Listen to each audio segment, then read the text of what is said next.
하심으로 주말 봉회를 시작하도록 하겠습니다.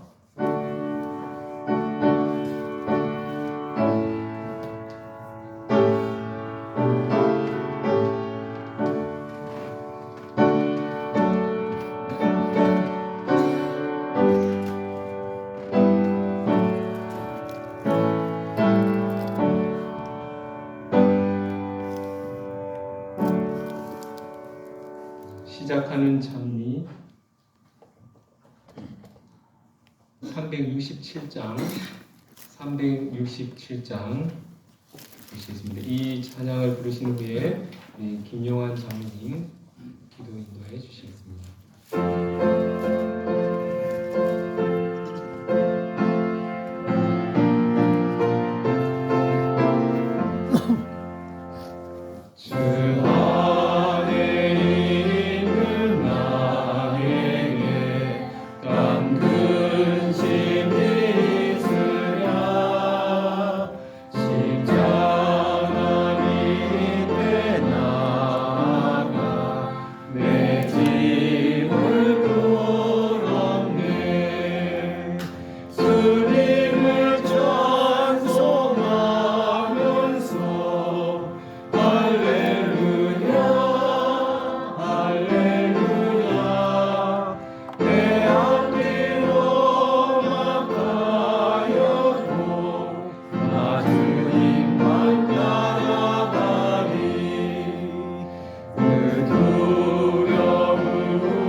자비와 사랑이 마신 저희들 아버지 하나님, 지난 한 몇 동안 삶을 주께서 인도하시고 다시금 주님의 성의를 기억하여 저희들을 주님전으로 불러주시고 주님의 말씀 안에서 살아갈 수 있도록 도와주신 은혜를 인하여 감사드립니다.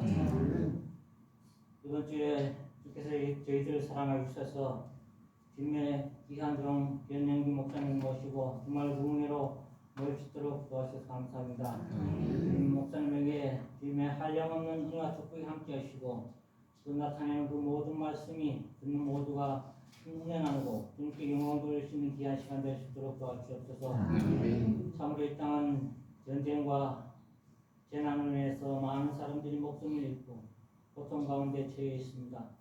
모든 상황이 주님의 다시 오심이 심히 가까움을 나타내주는 징조라고 얘기해 줍니다. 우리가 더욱더 이 모든 상황을 믿음의 눈으로 바라볼 수 있도록 도와주시고 말씀을 가까이 하고 주님을 증거하는 일에 우리 모든 능력을 다 기울일 수 있도록 도와주옵소서. 이제 목사님을 통해 저희들이 말씀을 듣겠습니다. 그 준비한 그 말씀의 은혜를 더하시고 이 한 시간 서로가 은혜 나누고 주님께 영광 돌릴 수 있는 귀한 시간 될 수 있도록 도와주옵소서. 이 한 시를 다가도록 우리의 몸과 마음을 주께서 지키시길 바라며 늘 살아가는 인도하시는 예수 그리스도로 간절히 기도드리옵나이다. 여러분 안녕하세요. 네. 이 저녁에 여러분 이렇게 뵙게 되어서 너무 반갑습니다. 특별히 이번 주는 우리 풍기교회에 주말 이렇게 말씀 부흥회로 열게 되었고, 특별히 이 시간에 우리 가까이에 있는 영주교회 담임 목사님이시고 그리고 영주 지부장이신 우리 변영기 목사님을 이렇게 모시게 되었습니다. 여러분 인사드릴 때 여러분 아멘으로 화답해 주시기 바랍니다. 네. 우리 변영기 목사님께서는 좀 능력이 참 뛰어나신 분이십니다.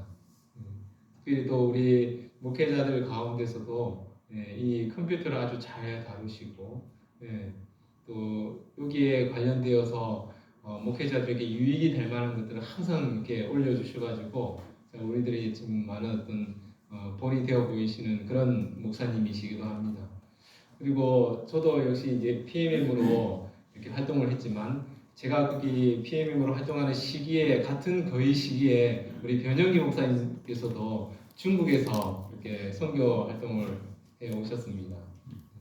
여러 경험들도 많으시고 여러 또 지식들도 많으신 우리 변영기 목사님을 이렇게 모시게 되어서 참으로 좀 반갑고 또 영광이라고 생각이 듭니다. 이 주님께서 또 이렇게 인도해 주신 우리 목사님을 통하여서 하나님의 음성을 들을 때에 여러분과 함께 은혜 나누시고 하나님께 영광 돌리는 이 귀한 시간 되었으면 좋겠습니다. 두 번째 찬양은 저희가 함께 부르지 아니하고 특별한 찬양을 우리 박명희 지사님께서 준비해 주셨습니다. 제가 좀 오늘 부탁을 드렸는데 흔쾌히 또 허락해 주셔서 너무 감사드립니다. 특별한 찬양을 듣고 우리 변영희 목사님 말씀을 듣도록 하겠습니다.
쿵쿵쿵쿵 내가 떠나 세례를 물들 세상 고생 모두 잊어버리니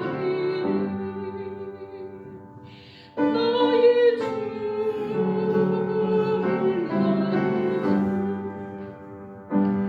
내가 그의 곁에 서서 배우며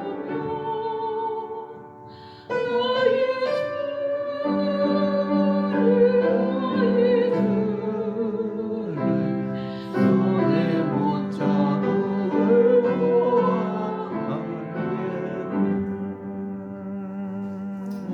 아멘.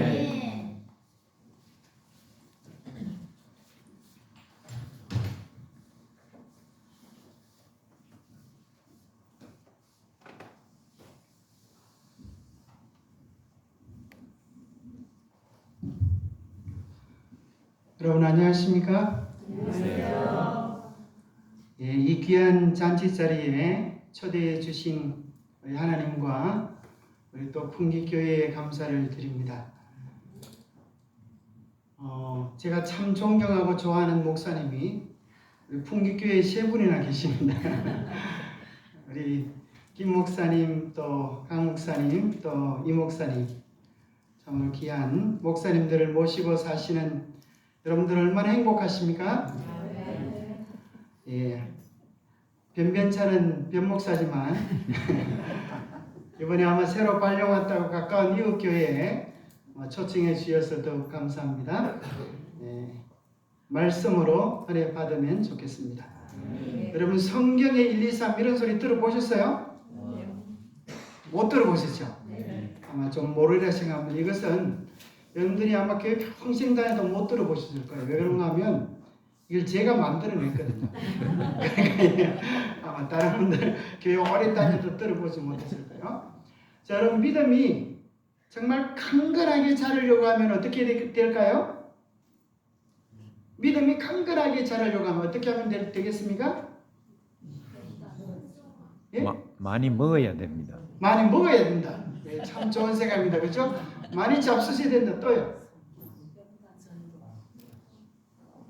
잘 모르겠죠? 자, 그래서 로마서 10장 17절에 보면 이런 말씀이 있습니다. 같이 한번 읽어보겠습니다. 시작. 그러므로 믿음은 들음에서 나오며 들음은 그리스도의 말씀으로 말미암아 느리라. 그래서 우리가 믿음이 강건해지려고 하면 어떻게 된다고요? 많이 들어야 되고 누구의 말을? 그리스도의 말씀을 듣는 역사가 우리 안에 일어날 때 믿음이 강건하게 된다는 거예요. 그래서 나무 뿌리를 뽑는다고 믿음이 생기는 것도 아니고 배 터지게 밥을 먹어도 믿음이 생기는 게 아니에요. 누구의 말씀을요? 그리스도의 말씀을 깊이 듣고 그것을 우리의 마음속에 씨앗처럼 심을 때에 자라나서 열매 맺는 역사를 이룰 수가 있습니다. 자, 우리 교회가 28가지 기본 교리가 있는데 그 기본 교리 가운데 첫 번째 교리의 제목이 뭔지 아세요? 그게 뭐예요? 그것도 잘 모르시겠죠. 일부러 겸손한 척 하시는 것 같은데요. 기본 신조 제1번이 뭔가 하면 하나님의 말씀입니다. 자, 제가 땡땡 이렇게 되어 있는데 땡땡 같이 한번 읽어보겠습니다. 땡땡 이렇게 읽으면 되는 동물배기 두 개 있는 것은 시작. 땡땡. 땡땡은 하나님의 뜻에 대한 절대 무오류의 계시다. 땡땡은 품성의 표준이요 체험의 시금석이며 교리들에 대한 권위 있는 계시자요 역사 속에서 활약하시는 하나님의 행동들에 대한 신뢰할 수 있는 기록이다. 이 땡땡이 뭘까요? 그게 성경은 그죠? 성경은 말씀. 자, 여기 땡땡이 들어갈 수 있는 것은 어떤 목사님이 이게 아니에요. 여러분 믿음을 목사님이 책임질 수 있을까요?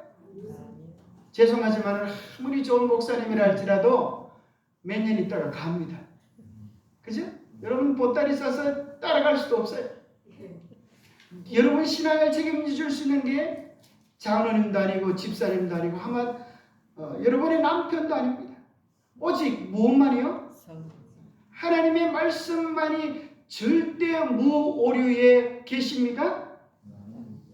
아멘 안 하시는 것 같아요. 혹시 다른 게 있습니까? 성령 외에 다른 게 혹시 여러분 꼼수 드신 게 있어요? 없어요.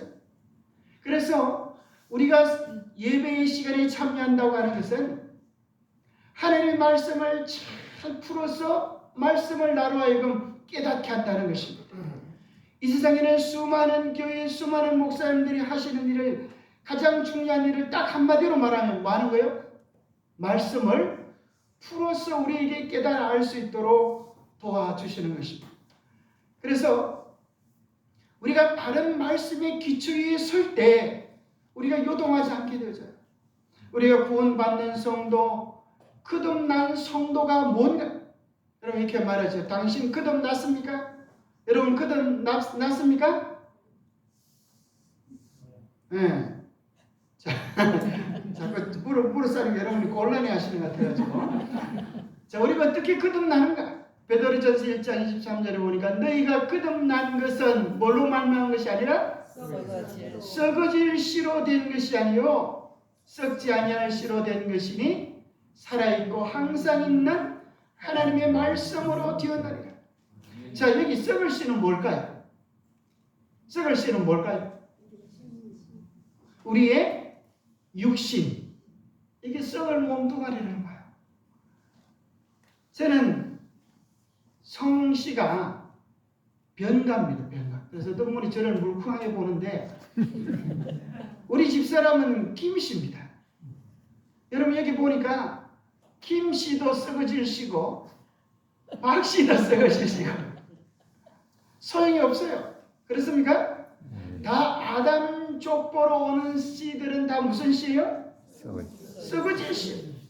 그러면 썩지 아니할 씨로 우리가 씨를 바꿔야, 종자를 바꿔야 운명이 바뀌시는 거예요. 그러면 썩지 아니할 씨는 뭐예요? 살아있고 항상 있는 하나님의 말씀으로 우리의 생각이 바뀌고 삶이 바뀔 때에 그 사람은 거듭난 사람이요 하늘 백성이 되는 것입니다. 여러분에게 아주 간단하고 쉬운 질문을 드려볼게요. 여러분 성경이 몇 권입니까? 66권이죠. 제가 그렇게 말씀할 줄 알았어요. 자, 성경은 몇 권인가 하면 한 권입니다. 맞습니까? 성경은 딱 한 권이에요. 근데 많은 분들이 이걸 잘 모르고 66권 그러는데, 자, 성경이 66권으로 된 한 권이라고 하는 사실을 아는 것이 신앙에 있어서 아주 중요합니다. 왜냐하면 이렇게 믿는 사람들이 사실은 많지 않습니다. 자, 천주교에는 성경이 몇 권일까요? 네? 한 권일까요? 한 권 같죠? 자, 우리 흔히 이거 성경을 이렇게 옵니다. 3927 해가지고 구약이 39권, 신약이 27권에서 더하기 66권이라고 생각하는데, 천주교에는 더하기 9를 해요. 66권이 아니라는 거예요. 자, 놀랍게도 성경 제일 마지막 책이 뭐죠? 요한계시록. 요한계시록은 몇 장까지 있을까요? 22장. 그 끝 마무리에 보면 이런 말씀이 있어요. 만약에 너희가 이 말씀에 다른 것을 더하면 나도 너희에게 더하겠다. 너희들이 만약 이 말씀 가운데 뭔가를 제하여 버리면 나도 제하여 버리겠다. 이게 무슨 말일까요? 만약에 여러분들이 말씀 가운데서 무엇이라도 하나를 빼면, 하나를 더하면 뭘 더하겠다? 여기 기록되어 있는 재앙을 너희에게 더하겠다. 그럼 살아남을 사람이 있을까요? 없을까요? 살아남을 사람이 없어. 만약에 너희들이 말씀 가운데 한 말씀이라도 제해버리면 생명나무와 및 거룩한 성에 참여함을 제해버리면 신앙하는 게 소용이 있어요? 없어요? 말짱 도루묵에 아무짝에 소용이 없어요. 그러니까 이 말씀은 더할 수도 뺄 수도 없는 66권으로 된 유일한 한 권의 경전임을 믿으십니까? 이걸 제대로 믿어야 바른 기독교인이 될 수 있어요. 자, 사실 우리 이렇게 많이 믿고 있는 것 같지만 사실은 이단이라고 하는 것이 뭔가 하면 성경 외에 다른 걸 더하면 그게 이단이에요. 천주교회는 성경 외에 성전이라고 하는 거룩한 전통이라고 하는 내용을 더해서요. 그래서 성경에 아무리 하나님이 세상을 창조하셨다라는 걸 이야기해도 교황이 신화랑도 일리가 있어 이렇게 말하면 그 다음부터 이게 교리로 바뀌어져 가지고 신화랑도 괜찮대 이렇게 바뀌어지는 거야. 몰몬 교회는 왜 이단인가 하면 성경 외에 몰몬 경전이 있어요. 여호와교회는 왜 이단인가 하면 성경 자체를 아예 자기들이 좋아하는 입맛에 맞도록 만들어가지고 들고 다녀요. 그걸 신세의 여기라 그래요. 통일교회도 성경 외에 다른 게 있는데 원리 강론이라고 하는 게 있어요. 그러면 제7일 안식일 예수 재림교회는 성경 외에 다른 경전이 있을까요? 없을까요? 없어요. 있다고 생각하시는 손 한번 들어. 있다. 없다. 손 한번 들어보세요. 잘 모르겠다. 저기 똑바로 하셔야 돼요. 우리 제7일 안식일 예수 재림교회는 오직 성경이라고 하는 기초 위에 서 있습니다. 저는 왜 이 교단을 좋아하는가 하면 이 세상의 수많은 교단 가운데 가장 성경적인 교회가 있다면 저는 자부하기를 제7일 안식일 예수 재림교회라고 믿습니다. 여러분, 에덴 동산에서 아담과 하와가 뭘 입고 있었을까요? 뭘 입고 있었어요? 빨가벗고 있었어요? 뭘 입고 있었어요? 빛의 옷을 입고 있었어요. 성경 그게 어디 나와요? 여러분 그걸 어디서 배웠어요? 부정선지자. 그게 뭐니까 빛의 옷을 입고 있었다 그러는데 그걸 여러분들이 성경 속에서 발견해내지 못하면 이단이 되는 거예요. 그럼 성경에 그게 나올까 안 나올까? 나올까 안 나올까요? 갑자기 이제 꿀먹은 뭐래요? 창세기를 아무리 들여다봐도 빨가벗고 있다고 돼 있지 빛의 옷을 입고 있다고 하는 구절이 나와야 안 나와요? 이러면 그거 어떻게 근데 성경에도 안 나오는 거 어떻게 하셨어? 그 좀 희한하지요? 그 성경을 그런데 놀랍게도 여러분들이 예언의 신을 읽을 때에 그냥 읽지 마시고 성경을 먼저 읽고 깊이 묵상한 다음에 은혜 받은 구절들을 여러분들이 적어보는 거예요. 나는 이러한 것에서 은혜 받았다. 이러한 것에서 은혜 받았다. 다 기록한 다음에 예언의 신을 보면 깜짝 놀랍니다. 뭐가 놀랄까요? 어떨 때는 내가 은혜 받았던 그 부분이 예언의 신으로 있는 거예요. 그럴 때 우리의 마음속에 큰 감동을 받죠. 와, 예언의 신을 영감주셨던 그 성령께서 내게도 역사해 주셨구나. 뿐만 아니라 여러분들이 아무리 묵상하고 묵상해도 나의 묵상의 깊이가 선지의 깊이만큼 깊어질 수가 있겠어요? 내가 생각도 못했던 놀라운 기별들을 발견하면서 과연 선지자구나. 과연 하늘에서 온 기별이구나. 그런 것을 느껴보셨어요? 그럴 때 정말 놀라운 것입니다. 그러면 빛의 옷을 입고 있어도 성경에 나와야 되잖아요. 나올까 안 나올까? 나오는 것 같은데 목사님 얘기하는 거 보니까 눈치상 나오는 것 같은데 어디 나오는 것 같아요? 자, 창세기 1장에 보면 하나님의 형상대로 사람을 창조했다 이게 나와요. 창세기 1장 27절에 보면 나오죠. 그러면 성경 속에서 하나님의 형상이 어떻게 되어졌는가 하는 것이 나와요. 놀랍게도 창세기 1장에 대한 풀이해주는 성경장이 있어요. 성경은 성경으로 풀어줘요. 놀랍잖아요. 여러분 창세기 1장을 풀어주는 성경장이 있는데 그게 어디일까요? 시편 104편이에요. 시편 104편 1절 2절을 보면 뭐라고 하는가면 하나님께서 빛을 입으심처럼 옷을 입으심처럼 빛을 입으시고라는 구절이 딱 나와요. 와, 놀랍잖아요. 선지자가 그냥 말씀하신 것이 아니라 모든 구절들이 성경에 기초되어져서 얘기했구나. 어떤 사람이 이야기해요. 조사심판에 성경에 나옵니까? 나오고 말고요. 온 우주 거민이 있다고 하는 성경에 나올까요? 안 나올까요? 다 나옵니다. 하늘 성소가 있다고 하는 성경에 나올까요? 안 나올까요? 나옵니다. 그래서 우리는 오직 성경의 기초 위에 말씀을 깊이 묵상하고 이 말씀의 진리를 성경만을 통하여 남에게 가르쳐 줄 수 있는 진리의 용사들로 무장되기를 바랍니다. 왜 그런가 하면 여러분들이 우리 교회에서는 예언의 통하지만 일반 교인들 전도하려고 하면 예언의 신이 통해요? 안 통해요? 안 통해요. 근데 서울에 이런 분이 장로님이 계시는데 이분은 예언의 신을 달달달 통달하셨어요.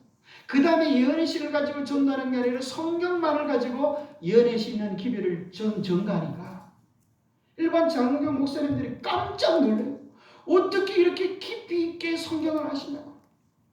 그래서 그분이 개종시킨 목사님들도 많아요. 그분이 누군가 하면 새로운 교회 김용문 장로님이세요. 그래서 우리는 모든 것들의 결론, 기초를 성경에 둘 수 있게 되기를 바랍니다. 그게 성경의 일이에요. 우리의 모든 진리의 기초, 핵심. 어떤 사람은 내가 하나님의 음성을 들었다. 그렇게 얘기해요. 여러분 하나님의 음성 듣고 사십니까? 어떻게 들어요 하나님의 음성을? 그렇지요. 맞습니다.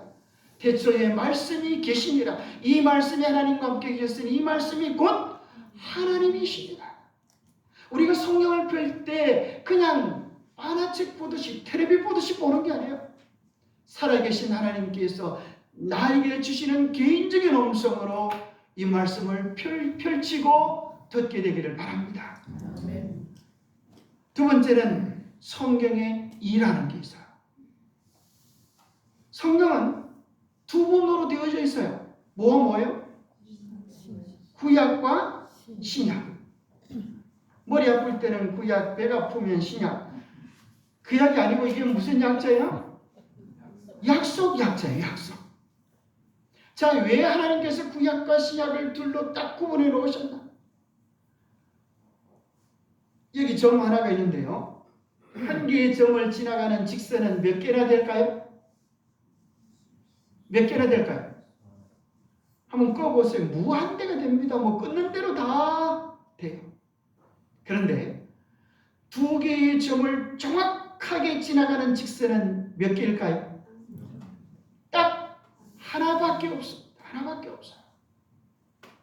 그래서 여러분들이 이 세상에 무슨 파가 많잖아요. 양파, 쪽파, 뭐 별의별 파들이 많지만은 정말 구약과 성경을 딱 비교해 보면 어느 것이 참 진리인지 명확하게 드러날 수밖에 없어요. 그래서 계시록 12장에 보면 마지막 남은 교회를 뭐라고 이야기하는가 하면 해를 입고 다리에 있는 여인으로 표현을 놓고 있어요. 구약과 신약의 온전한 조화. 그것이 우리 재림교회의 기초입니다. 성경의 전체 구도는 창세기 1장 2장이 뭐예요? 창조예요. 그리고 놀랍게도 성경 제일 마지막 두 장, 몇 장이에요? 계시록 21장, 22장이 재창조. 이게 짝이 짝짝 들어맞아요. 어떤 사람이 그러죠. 그렇게 좋으신 하나님이 세상을 만드셨는데 왜 이 세상에는 고통과 아픔과 눈물이 많습니까? 하나님이 잘못 만드신 거 아니에요? 이렇게 말하는 분이 계셔요. 여러분 왜 이 세상에 고통과 아픔과 눈물이 많나요? 그죠? 역시 우리 사모님 씨, 그죠? 죄가 시작이 됐기 때문에. 창세기 3장에 죄가 시작이 됐기 때문에. 그래서 죄와 고통, 아픔이 없는 세상이 되려고 하면 뭐가 끝이 나야 돼요? 죄가 끝이 나야 돼요. 그래서 계시록 10장에는 죄가 어떻게 끝나는지를 보죠. 그러면 나머지 모든 것들은 뭔가 하면 선과 악의 싸움. 죄가 어떻게 우리에게 들어와서 우리를 미혹시켜서 멸망하게 하는가? 반대로 예수님께서는 우리를 어떻게 구원하여서 하나라도 더 구원하여서 생명으로 인도하실 것인가? 이것이 성경의 매 시대마다 이루어지는 중요한 주제예요. 왜 인간이 에덴을 잃어버렸습니까? 자, 왜 우리가 그 좋았던 나라, 그 좋은 천국 에덴을 잃어버렸어요? 딱 한마디로 말하면 뭐 때문에 그래요? 죄 때문에. 그 죄는 무엇입니까? 죄를 다른 걸로 바꾸면 무엇이죠? 요한일서 3장 4절에 보니까 죄는 불법이다. 죄는 불법. 에덴 동산에서의 법은 딱 한 가지였어요. 그 한 가지 법이 뭐였어요? 선악을 알게 하는 나무의 열매는 먹지 말라. 내가 먹는 날에는 정령 죽을. 이것이 에덴 동산에는 유일한 법이었어요. 선악과에 독이 있어서 그래요? 안 그래요. 그렇죠? 왜 선악을 알게 하는 나무의 실과를 따먹으면 죽게 되죠? 불순종이다. 그래서 내 마음의 주인으로 예수님을 밀어내고 그 자리에 사탄을 모시는 것이기 때문에 그래요. 선악을 알게 하는 나무의 실과가 무엇인지에 대하여 로마서 7장은 이렇게 이야기합니다. 자, 이것이 에덴 동산의 용어로 기록되어 있어요. 자, 생명에 이르게 할 그 계명이 뭐냐면 생명나무에 이르게 할 그 선악과예요. 반드시 에덴 동산의 중앙에는 두 나무가 있는데 생명과일을 따먹으려고 하면 뭘 지나가야 돼요? 선악을 알게 하는 나무의 실과를 지나가야 돼요. 그런데 선악을 알게 하는 나무의 실과를 따먹으면 생명과일을 먹을 수가 없어요. 둘 중 하나밖에 할 수 없어요. 11절에 보면 죄가 기회를 타서, 누가 기회를 탔어요? 죄가. 에덴 동산의 용어로 하면 뭐가요? 뱀이, 사탄 마귀가 기회를 타서 선악과로 말미암아 하와를 속이고 그것으로 하와를 죽게 하였는지라. 이로 보건대 선악과도 하나님의 계명도 거룩하고 의로우며 선하도다. 하나님의 계명이 문제가 있는 게 아니에요. 선악과가 문제가 있는 게 아니에요. 그죠? 인간이 잘못 선택한 결과입니다. 그러면 다시 하나님께서 이 죄악 세상을 끝내고 복락은으로 영원한 행복의 나라로 인도해 주실 텐데, 자, 복나라, 복나라가 아니고 복락원에 들어가려고 하면 가장 핵심되는 게 뭘까요? 하늘에 들어갈 수 있는 가장 핵심되는 게 뭘까요? 베드로서 1장 4절에 보면 뭐라고 이야기하는가 하면 우리로 하여금 어디에 참여하는 자? 하나님의 성품에 참여하는 자가 되게 해주시겠다. 이것이 복락의 핵심이에요. 에덴 동산에서 우리가 어떤 성품을 가지고 있었어요? 하나님의 성품을 가지고 있었는데 죄로 말미암아서 그 성품을 잃어버렸어요. 그럼 옆 사람 한번 봐보세요. 원래 무슨 성품을 가진 존재였다고요? 하나님의 성품을 가진 존재였어요. 지금도 그 하나님의 성품이 보이나요? 보여 안 보여? 안 보이면 좀 문제가 있어요. 조금 보여요. 조금 보여, 조금. 그죠? 우리는 자꾸 봐야 합니다. 그리고 우리 속에는 두 가지 성품이 있어요. 하나는 하나님의 성품, 또 하나는 뒷집 아저씨의 성품이 있어요. 사탄 마귀의 성품이 우리 속에도 있어요? 있어요. 우리 속에서 어느 성품을 키워내냐에 따라서 우리의 운명이 결정되었습니다. 그래서 예수님께서 하시려고 했던 것을 딱 한마디로 말하면 뭐 하는 것이다? 창조주의 형상을 회복시키는 것이다. 여러분 천국 데리고 가는 게 목적이 아니에요. 이것만 회복이 되어지면 천국 안 가고 싶어도 주님께서 우리를 데리고 가셔요. 사람이 모자라서 하나님께서 전도하시는 게 아니에요. 사람은 얼마든지 많이 만들어내실 수가 있어요. 정말 중요한 것은 하나님의 형상을 회복해진 진짜 하나님의 사람들이 필요한 거예요. 왜요? 그래야만이 다시는 뭐가 일어나잖아요? 죄가 일어나잖아요. 다시는 고통이 일어나잖아요.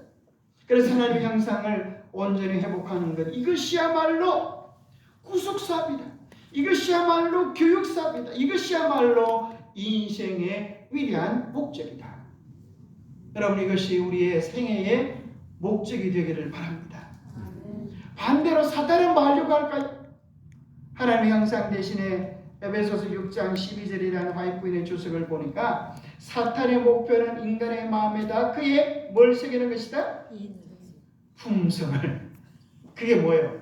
짐승의 표예요. 짐승의 표는 일을 지킨다고 받는 짐승의 표가 아니고 우리 속에 있는 뭘 사탄적 기질을 개발시켜 나가면 그렇게 된다. 여러분 속에 짐승이 있어요? 없어요? 짐승이 없는 사람 손 들어. 여러분 속에 다 짐승이 몇 마리씩 들어있어요. 그죠?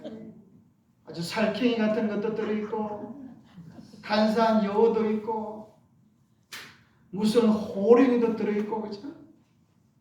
참 신기하잖아요. 시집 올 때는 그렇게 귀여운 토끼 같았는데 환갑이 지나가면 호랭이로 바뀌고 그죠? 끔뻑끔뻑 놀리는 남자들이 남편들 한둘이 아니에요. 여보! 그러면 놀래가지고 쳐다가도 뻘떡이를 식은땀이 오금이 저리는 분들. 근데 우리 속에 무엇을 길러내는가? 그죠? 그것이 우리 운명을 결정하는 거예요. 어떤 사람은 그래요. 내 성품이 참 좋았는데 내가 당신 만나고 나서 이래 다 당신 때문이야. 여러분 그 책임이 남편에게 있을까요? 보니까 우리 사람들 보니까 씹어가지고 만만하면 내 핑계 대요. 보니까 핑계 대기 가장 쉬운 사람이 자기 남편이고 자기 아내가. 그게 하늘에서 통할까요? 소용이 없어요. 사실은 원인은 내게 있는 거예요. 깊이 생각해 보면 그 무엇 때문도 아니고 누구 때문도 아니라 우리 속에서 그죠? 주님의 성품을 길러내는 것. 그렇게 어떻게 하면 우리가 주님 닮은 성품이 만들어질 수 있을까요? 여러분 사과에 보니까 오늘 또 우리 장흥댁에서 밥 먹고 하는데 그 앞에 보니까 막 사과가 조롱조롱 달렸더만. 여러분 사과가 어떻게 하면 빨갛게 예쁘게 되어지죠? 빛을 많이 받으면. 사과가 똑같은 나무에 달린 한 사과라 할지라도 한쪽에는 빨갛고 한쪽에는 시푸르딩딩해요. 그죠? 근데 희한하게 빨간 쪽에는 도리 먹어보면 맛도 달콤한데 파란 쪽에는 도리 먹어보면 맛이 시고 맛이 하나도 없어요. 그러니까 보니까 나무에 붙었다고 해서 맛이 나는 게 아니라 뭘 많이 받아요? 빛을 많이 받아요. 그 빛이란 게 뭘까요? 하나님의 사랑이에요. 하나님의 진리, 하나님의 은혜요. 그것을 많이 받고 우리의 마음에 품을 때 우리는 하나님의 백성으로 익어가는 것입니다. 그래서 인생은 늙어가는 게 아니라 많은 것이다? 익어가는 것이다. 결국은 우리 인생의 마지막에 하나님의 백성으로 익어가는가? 사탄의 쫄개로 익어가는가? 둘 중 한 가지. 그러려고 하면 우리가 누구를 바라보며 살아가는가? 이것이 결정적인 것입니다. 누구를 바라보며 살아가는가? 우리 마음속에 무엇을 품고 살아가는가? 여기까지는 이제 사실은 여러분들 다 아는 인데 성경의 삶 이거 알까요? 모를까요? 모르지, 그죠? 알게 드리지 않았으니까. 자, 우리의 모든 문제는 세 가지. 과거의 문제, 현재의 문제, 미래의 문제. 그렇습니까? 여기 포함되지 않은 문제가 있을까 없을까요? 아무것도 없어요. 성경은 우리의 모든 문제에 대한 해답입니다. 성경도 놀랍게도 이렇게 나눌 수가 있어요. 누가복음 24장 44절에 보면 엠마오 마을로 가는 두 제자가 예수님과 함께 가는데 이 두 제자가 아이고 그래요. 왜 아이고 그래요?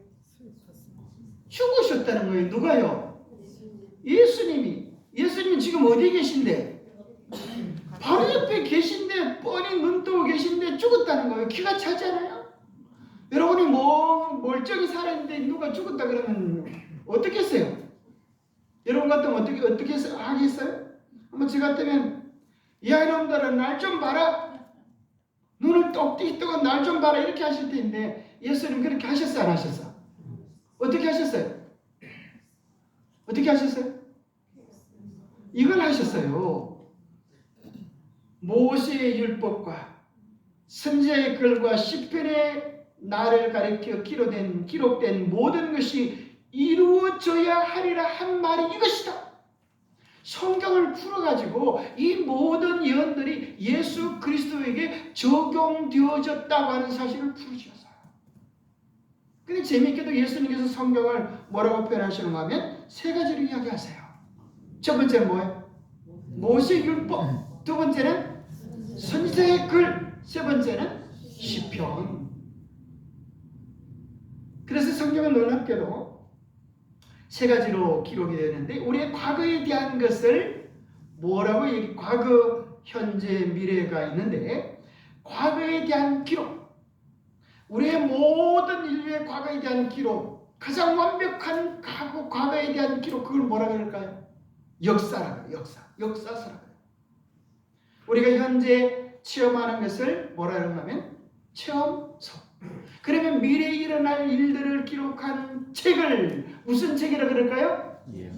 예언서 혹은 선지서라 그러기도 합니다. 성경이 이렇게 구분되어져요.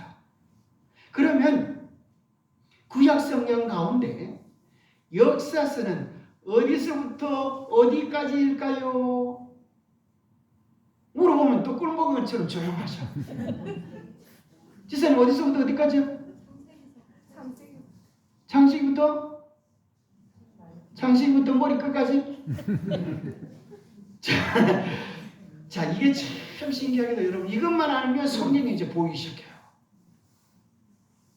자, 놀랍게도 성경학자들이 의도적으로 제일 먼저 역사서, 체험서, 예언서 이렇게 순서를 정렬해서 구분했어요. 신약성, 구약성경도 그렇고 신약성경도 그렇고. 그래서 구약성경 가운데 역사서는 어디서부터 어디까지인가 하면 모세 오경부터 시작해가지고 에스라, 느헤미야, 에스더까지의 17권에 에스더까지가 역사서예요. 그러니까 창세기부터 에스더까지가 그대로 순서대로 쫙 정리되어 있어요. 그러니까 구약의 역사를 알려고 하면 창세기부터 말라기까지 읽지 않아도 창세기부터 어디까지 읽어도 에스더까지 읽어도 역사가 쫙 나온다는 거예요. 신기해 안 신기해? 좀 신기한지 표시로 좀 하면 강사가 얼마나 신이 나겠어요. 그죠? 자, 두 번째는 무슨 서가 있다고요? 현재에 대한 것을 구약에는 시가소본 문학서라 그러는데 이것이 5권이에요. 이것을 욥시 잠전하라 그래요. 들어보셨어요? 욥시 잠전하가 누구 이름이에요? 이게 성경 약자라고 그러는 거예요. 성경책을 매일 처음 펴면 이게 약자표가 나와요. 이렇게 읽으면 기억하기도 좋고 필기하기도 좋아요. 그러면 마지막 선지서는 몇 권인가? 놀랍게도 역사서와 똑같이 짝을 맞추면서 17권이 되어져 있어요. 그러면 역사서들은 책 이름이 어떻게 해서 정해지는가? 창세기는 왜 창세기인가? 질문도 희한한 질문 다 들어보세요. 창세기니까 창세기죠. 왜 창세기야? 여러분 창세기 왜 창세기일까요? 역사서는 책의 이름이 책의 내용이에요. 세상을 창조한 기록, 그게 창세기예요.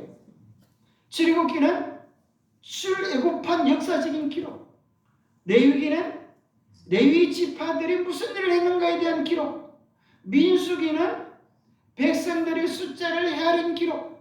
뭐 할 때 하래요? 소풍할 때 하래요. 이스라엘 백성들이 광야 가면서 헤아렸던 광야 여정에 대한 기록이란 말이에요. 신명기를 보니까 펼칠신자 계명명자, 모세가 죽기 전에 계명을 다시 펼쳐서 설명한 것. 여호수아 시대, 사사기 시대, 룻기 시대, 사무엘이 사사 있을 때 이야기, 역대 왕들의 이야기. 이것이 에스라 시대, 느헤미야 시대, 에스더 시대, 여기까지가 역사서입니다. 그러면 선지서들은 책 이름이 어떻게 정해지는가 하면 책을 쓴 사람이 책 이름이에요. 어떤 사람은 걱정하고 계셔요. 이사야서는 도대체 누가 썼을까? 누가 썼어요? 말라기는 도대체 누가 썼을까? 누가 썼어요? 대답 좀 해봐요. 알게 드리잖아요. 누가? 말라기.